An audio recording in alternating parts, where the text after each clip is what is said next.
How's it going, everybody? This is the CV Sports Show. Thank you so much for tuning in. My name is Bryson Quinney here with Connor Hopla. Excited to be with you guys today.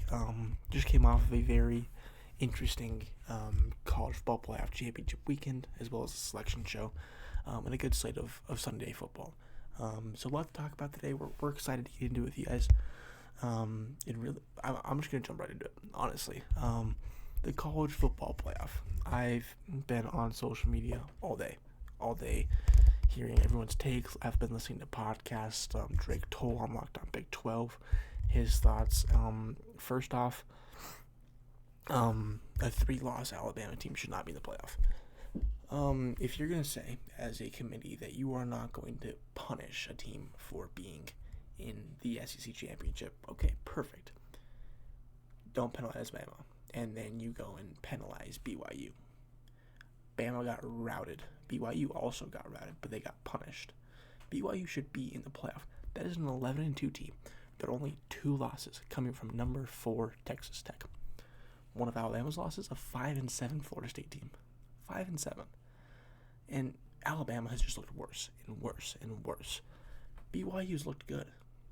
Tech, that's a dark horse national championship team. That could be maybe Big 12 bias showing. Sure, that defense is going to carry them a long way, headed by Jacob Rodriguez. And Connor, I know you're not the biggest college football guy, but I mean, this has been one of the craziest selection processes that I've seen in the college football playoff era. What are your initial thoughts, really?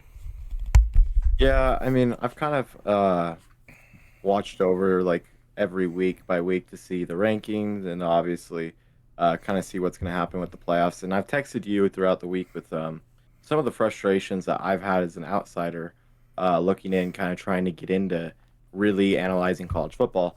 Um, and I don't know. I just think that the way that it's set up right now, I think the committee is like put in a really hard position because like yeah, it's hard because you don't want to force like this punishment because you're going to a championship game.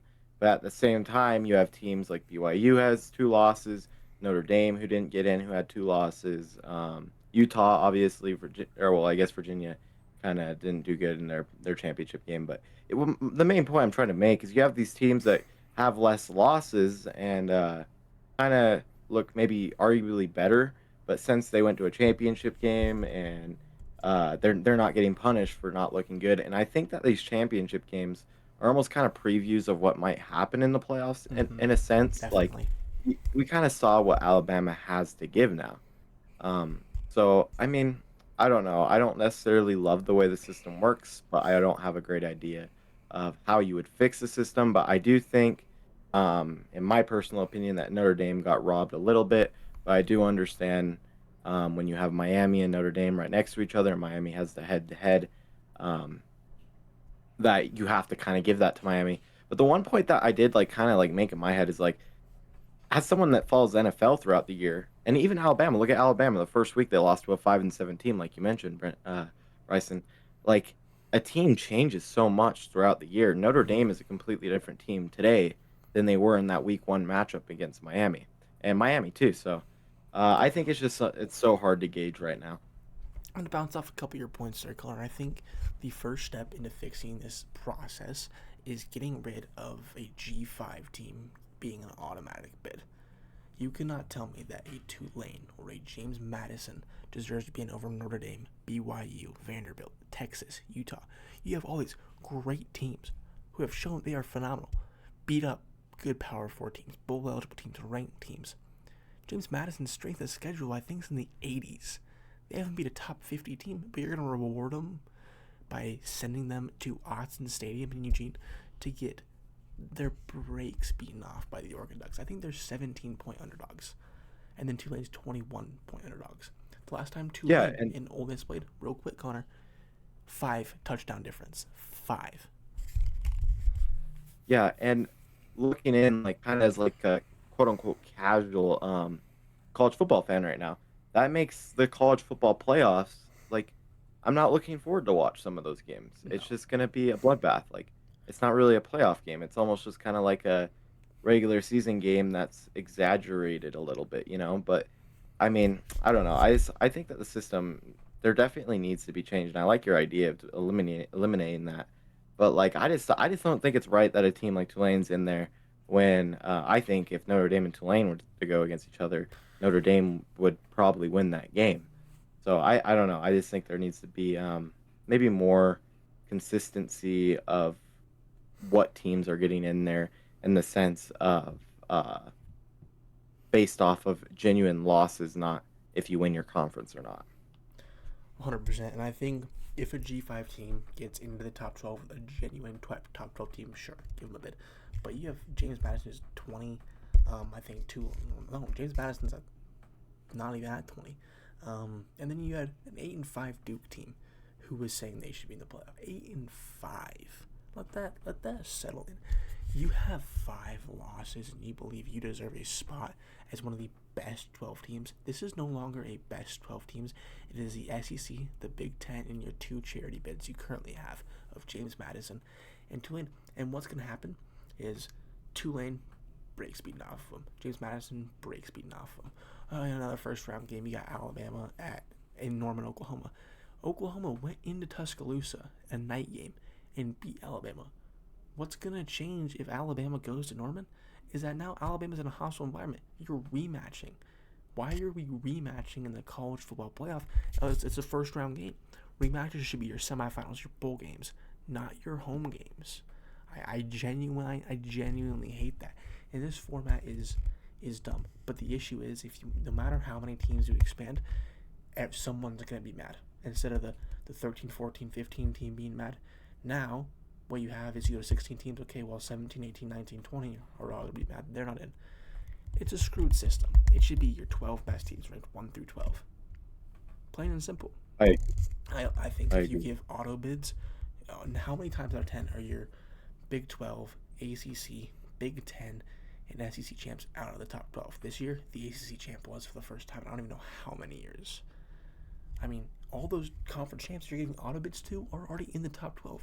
There's no problem with that. They're going to be in the top 12 if they win their conference, unless it's some ridiculous ACC situation like this year. Get rid of the auto bids. Give your best 12 teams, because I would really like to see, instead of maybe, we're seeing James Madison or Tulane. What about BYU walking into Autzen Stadium? Or Notre Dame fighting for their life in Oxford, Mississippi. So, I mean, that's cinema football. And TV ratings, I mean, once Oregon's up 50-0 at half, ridiculous. Instead of a Notre Dame team or a BYU team that could hold that game close. And now you have a shootout in the fourth quarter. It's ridiculous.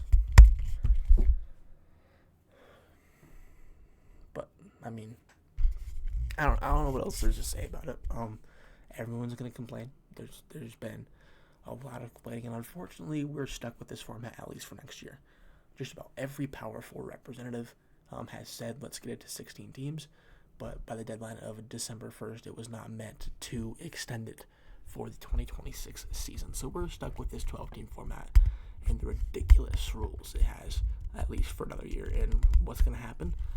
Another year of upset teams like this. I mean, now you have Notre Dame opting out of their bowl game. How? I mean, Yeah, you don't get your way and you're gonna go cry out of a bowl game. That's just, come on, man. Be yeah, thankful you're in that position. yeah, and to kind of wrap it up, from like my view as an outsider in college football, it's like I think it like all the controversy too kind of takes away from the actual game as well, because Mm-hmm. instead of us getting excited sitting here previewing these matches and getting excited about these matches, we're sitting here complaining about the system. And I think when you see that as a fan, even a casual fan, it obviously tells you that there's direct problems and there needs to be conversations on how they can advance this and make this a better system so that the casual, the diehard, and every fan that loves college football is excited to watch these college football playoff matchups.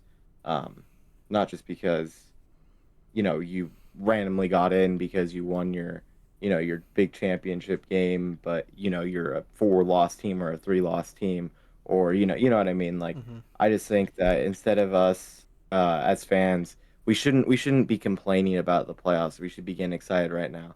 And I think the system that's in right now is just prevents fans from getting excited about these games coming up. Right. It totally takes away the excitement. I mean, I can maybe name maybe two of the four games on the first round that I would probably watch, and that's Alabama, Oklahoma, and then Miami, Texas A&M. I'm not gonna watch Tulane walk in Oxford, Mississippi, and get killed. I'm not gonna watch JMU walk into Eugene, Oregon, and get just rocked. That's not good. I'd rather go turn on the Wimbledon tennis match that's on that night, or some like drone flying on ESPN than watch that. There needs to be change. Bottom line, the rules need to change. The system needs to change. Make it the best 12 teams and not the 12. The best 6 teams, and then okay, here's a couple charity bids, and then they're conference champions. That's ridiculous. Yeah, I agree. But moving on from that, Utah, we got a bowl game. Viva Las Vegas, baby! The Utah Utes will play the Nebraska Cornhuskers, and December 31st, New Year's Eve, at 12:30 local time, in the Las Vegas Bowl. And I've heard a lot of things, and to a lot of Utes fans, this is a major slap in the face. You go 10-2, and you're rewarded with you get a good bowl game, but you're against a 7-5 Nebraska who's on their third string quarterback, and is probably gonna have about 10 players opt out of this game. A lot of people aren't happy. A lot of Utes fans I've talked to aren't happy. I think if you're ranked in the top 15, and I'm not saying I'm not happy, but I'm not typically like very pleased with it. If you're gonna rank top 15, maybe give us Vandy, give us Michigan, give us like a top 20 team to like fight, like say, hey, we deserve this 15 ranking, and the Big 12's here to stay. Not here's the number 10 team in the Big 10, go route them. And this is the problem I have is I'm going to pull it up here. I was reading this earlier. Utah's rush offense is obviously ranked number 2 in the country.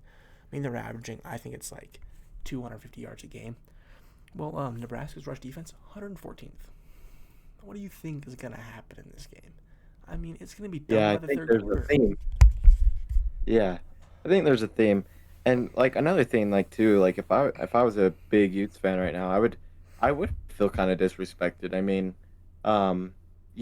You were ranked top 12 in the college football rankings for a couple weeks there. It felt like that you still had a chance at maybe making the playoffs, and you get all your hopes up, and you have that crazy game again that we went to versus Kansas State, and you get the great win. You show that you're gritty, and the next week you still win against Kansas on the road. And it feels like you kind of almost get slapped in the face for doing your job. I know they could have won those games by more in more demanding fashion, but like you go from 8-2 to 9-2 to 10-2 to 12 to 13 to now you're 15, and now you got a bowl game against Nebraska when it's probably not going to be much of a game. And yeah, it's going to be nice for Utah fans to see their team end out on a bowl game and end out on a pretty good win probably.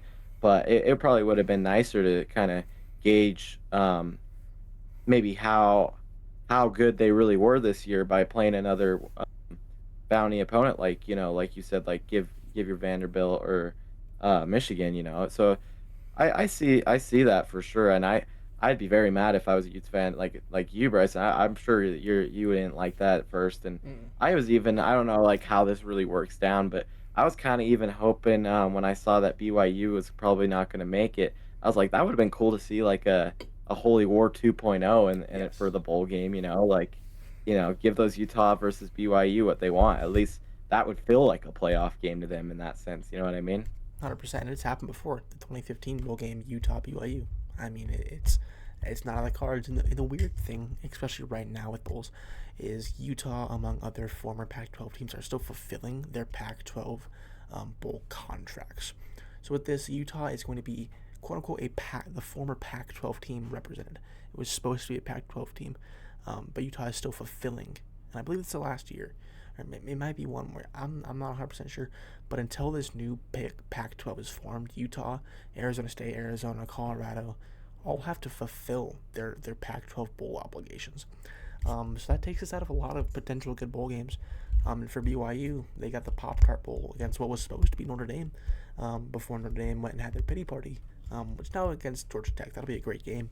And the Pop-Tart Bowl obviously is like the number one bowl outside the college football playoff. That's like the bowl to wrap up the couple teams out, like almost It's like a first two teams out, what could have happened, kind of bowl game. But I mean, I think it's pretty disrespectful for the Utes. But the thing is, we haven't won a bowl game since 2017. Let's maybe get back on track on the bowl wins before we're asking for Vanderbilt or Texas. Because don't forget, a couple years ago, Utes fans, Northwestern beat us 14-7 in the Las Vegas Bowl. And then the years before that, Rose Bowl, lost. Of course, that's against way better opponents. That's against Ohio State, where JSN, I mean, put up an ungodly amount of receiving yards. Then Penn State just routed us. But let's maybe get back on track with these bowl games before we really go out and say, man, give us, we want Texas.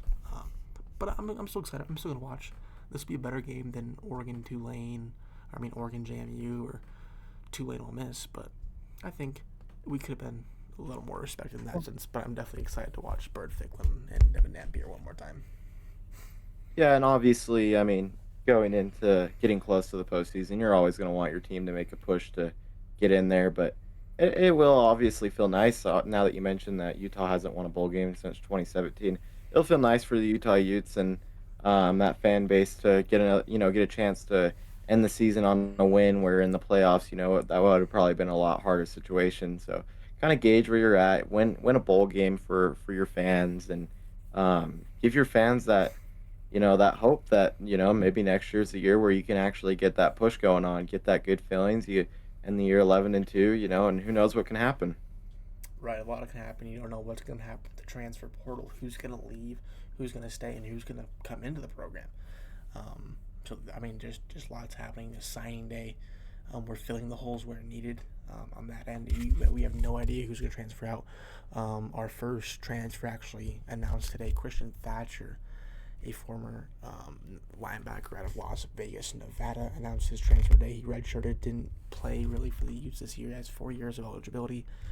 But that one hurt. He was an up-and-comer, but obviously he wants to go get immediate play time. Not super worried about it. The Utes have a loaded linebacker room, but I think it's only going to get better. I think people are going to see this Utes team in the transfer portal and go, man, 11-2, playing good football. Chance that maybe I'm not going to the powerhouse Georgia where I won't see playing time, but I'm going to go to Utah. I can get playing time and I can still make a playoff push. That's one thing I'm looking at if I'm recruiting the transfer portal. Yeah, for sure. And I mean, there's obviously still a long journey ahead till you even look into next year. But I feel like it will be nice for Utah to get this nice season under their belt, and Mm-hmm. they had a very successful season in the sense that they're turning the page kind of, and they're gonna continue to build on the foundation that they're kind of building this year. And obviously, you have a lot to see what happens with Bird and Devin Dampier, and so uh, it's gonna be a very exciting off season for Utes fans for sure. And real quick to wrap this up, a couple things. Per things I've heard, this is obviously not confirmed, but people have heard that Bird's NIL contract was restructured to keep him at Utah, which, if so, I love it. And obviously, um, we'll see what happens. And the big question is, will this be Kyle Whittingham's last game at the helm of Utah football? And if it is, I will have a whole documentary. I have a whole thing planned for his retirement after his 20-plus year career as Utah head coach.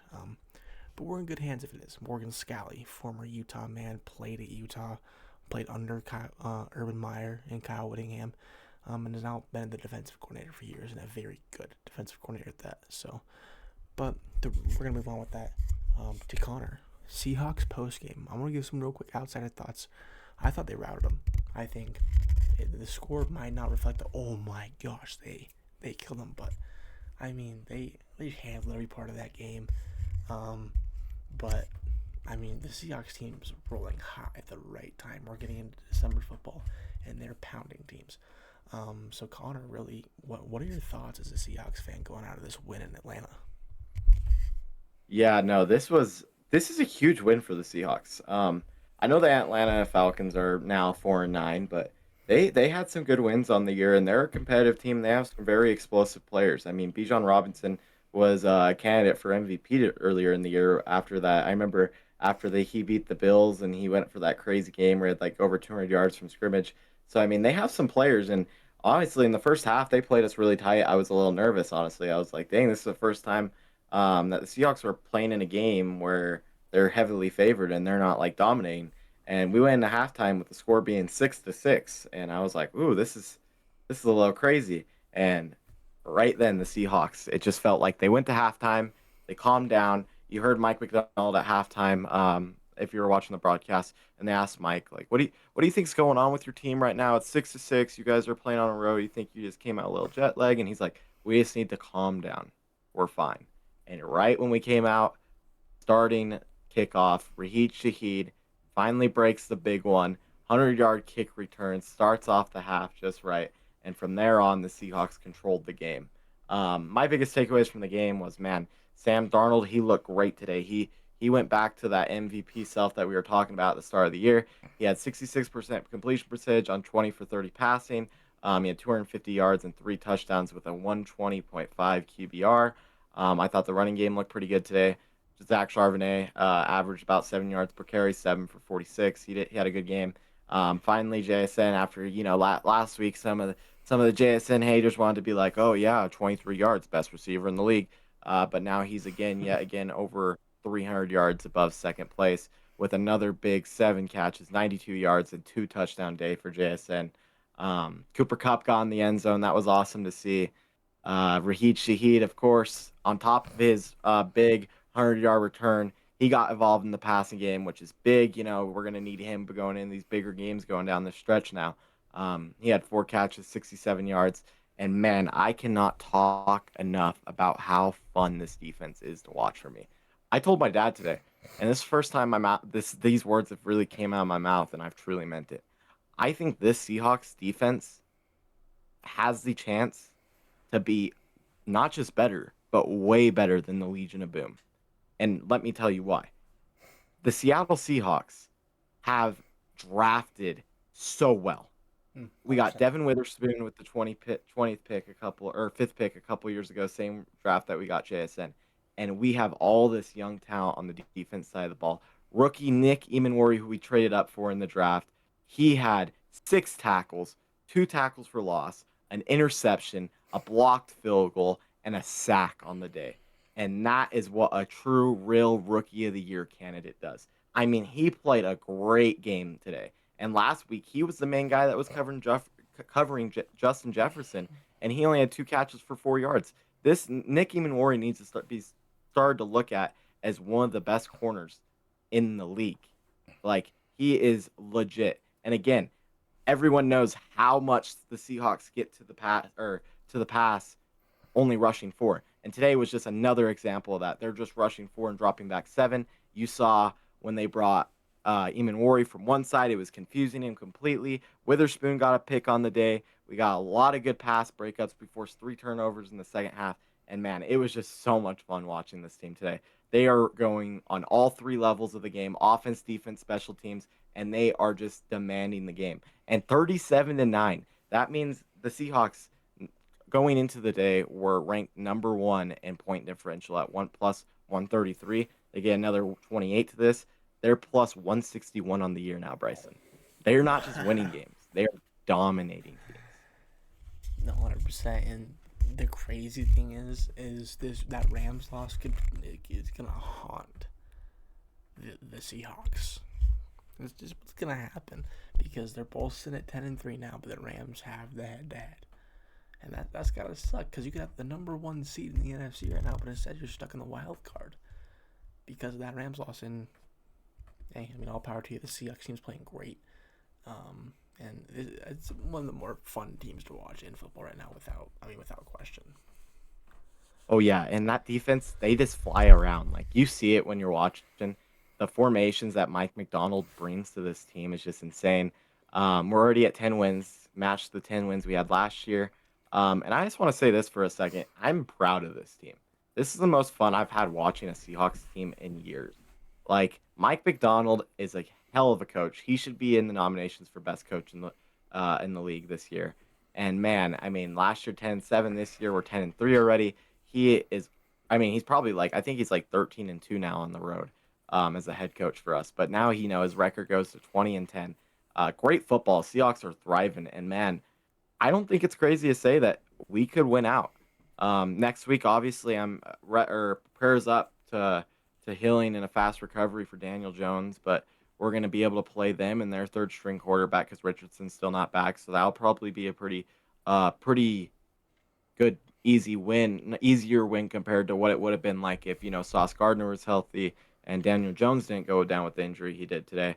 And then after that, we got a Week 16 Thursday night matchup where the Seahawks are wearing these rivalry jerseys for the first time on Thursday Night Football against the Los Angeles Rams, where they come in to play us, and that's for the division, Bryson. That's going to be a fun game, and you finish off your season at home against Indy, at home against the Rams, at home against Carolina, and then traveling, obviously, to the Niners to end the season. And man, 10-3, I really think that we could win all those games, and finish the season 14-3. And it's going to be fun to see how this season ends for sure. Connor, you talk about happiness watching a football team. I wish I knew what that felt like. The only time I've ever really truly enjoyed watching a football team was the 2019 Utah Utes, when we were the number 5 ranked team in the land. Tyler Huntley led that squad just to get waxed in Eugene, Oregon in the last week, then lose our bowl game to Texas. That was, everyone was saying, you go beat Oregon, you're in the playoff. It was a 4-team format, and Justin Herbert, I love you, but at that moment, I hated you more than anyone on planet Earth because you went and waxed my Utes. It's funny. Yeah, I know you're feeling though, because like this year I have definitely I'm not gonna lie, every Sunday I know how good this team is and I know how dominating they are, but I'm not gonna lie today when it's 6-6 at half, I'm like, is this gonna be the game this year where I look back and I'm like, everything changed right here? Like I get scared because they do have the aspirations with the word Super Bowl around them. Obviously earlier in the year I was kind of joking about it, but I meant it in the sense that I could see the team doing that, but that was with their highest potential. And man, they've even exceeded my expectations. I mean, last 2 weeks, 26-0. Last week against the Vikings, 37-9. I mean, that's 63-9 in 2 games. Like, man, it's just been so fun to watch this team, and I'm so excited to see what the future has to hold. And I kind of want to touch up on the Rams game for a little bit too, for a second, because they're neck and neck with Seattle right now.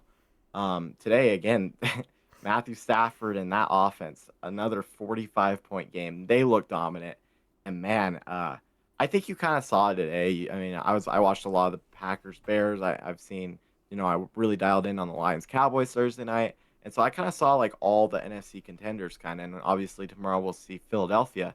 But man, like it really does feel like the Seahawks and the Rams are on a different level.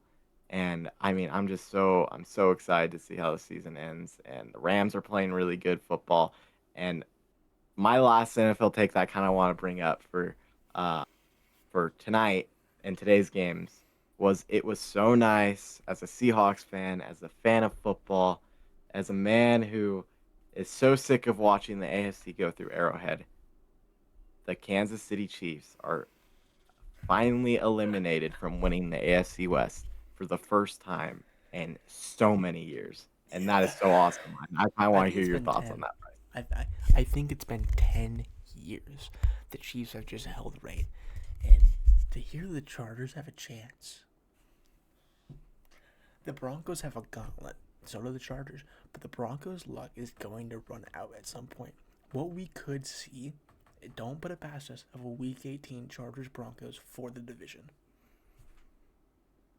Let me just talk about that for a second. I'm going to bring up both their schedules and we can kind of run through kind of what we could see going on in these games, 100%.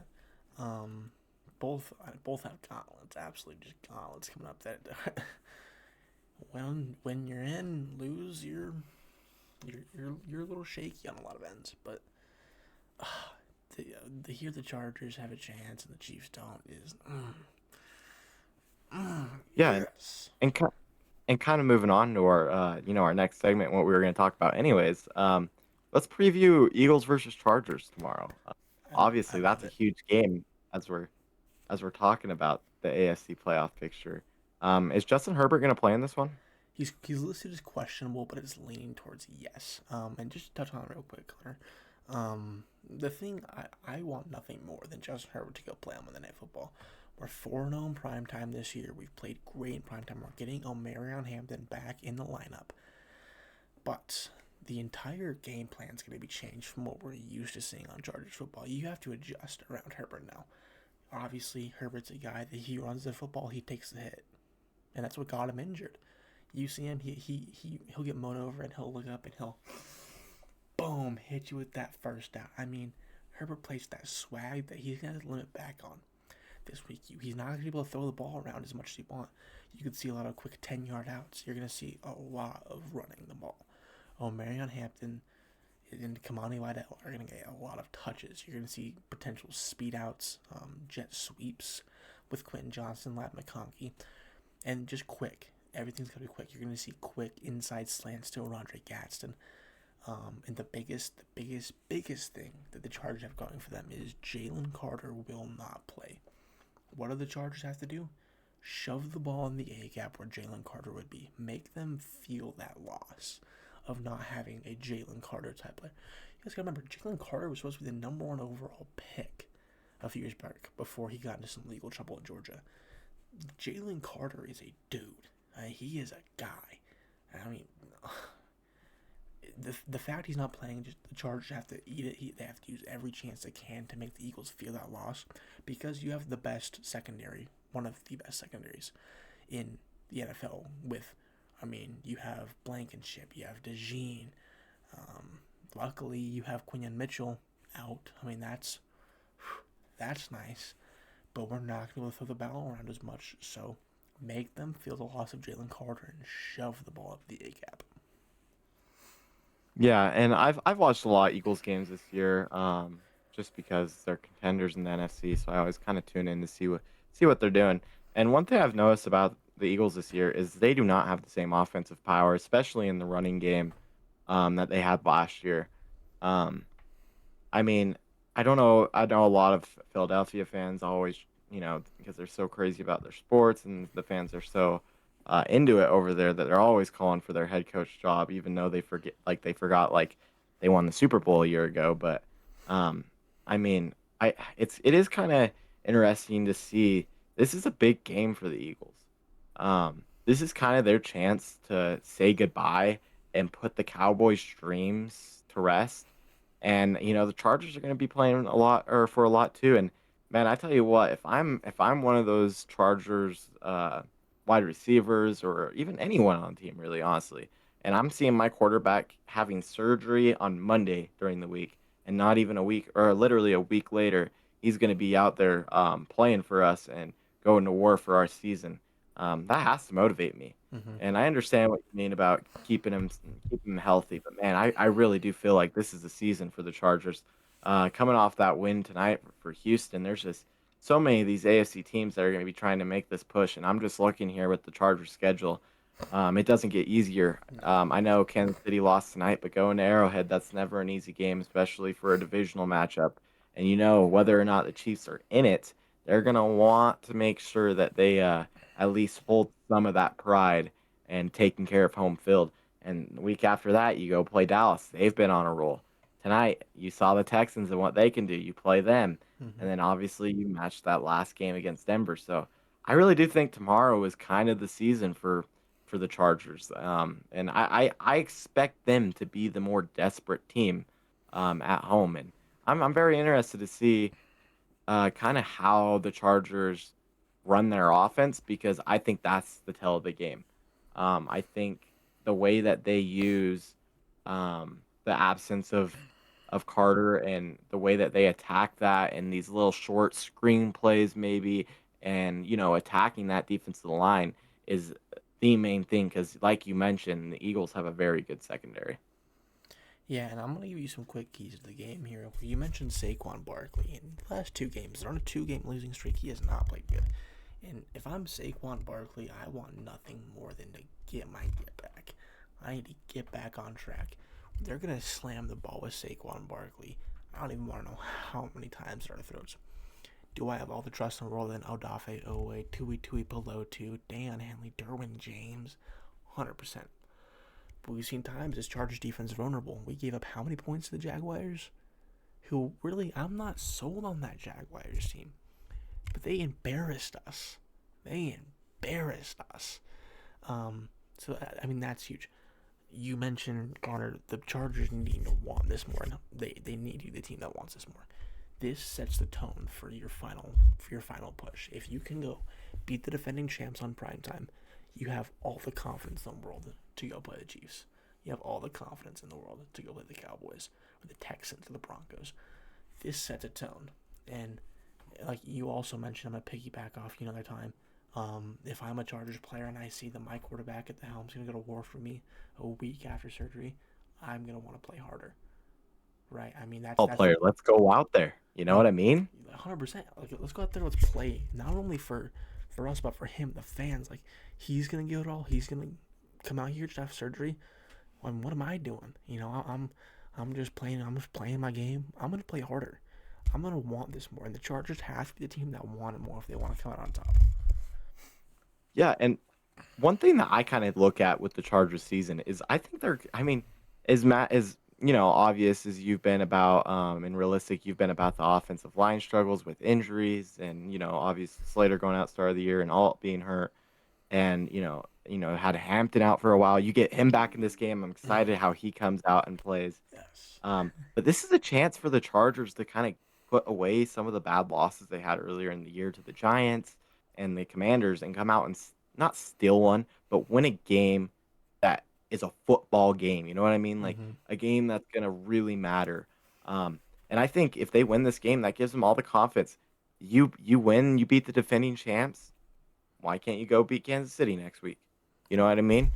And you start rolling. You start rolling. And so, I mean, I know Harbaugh's going to have those boys ready for football tomorrow.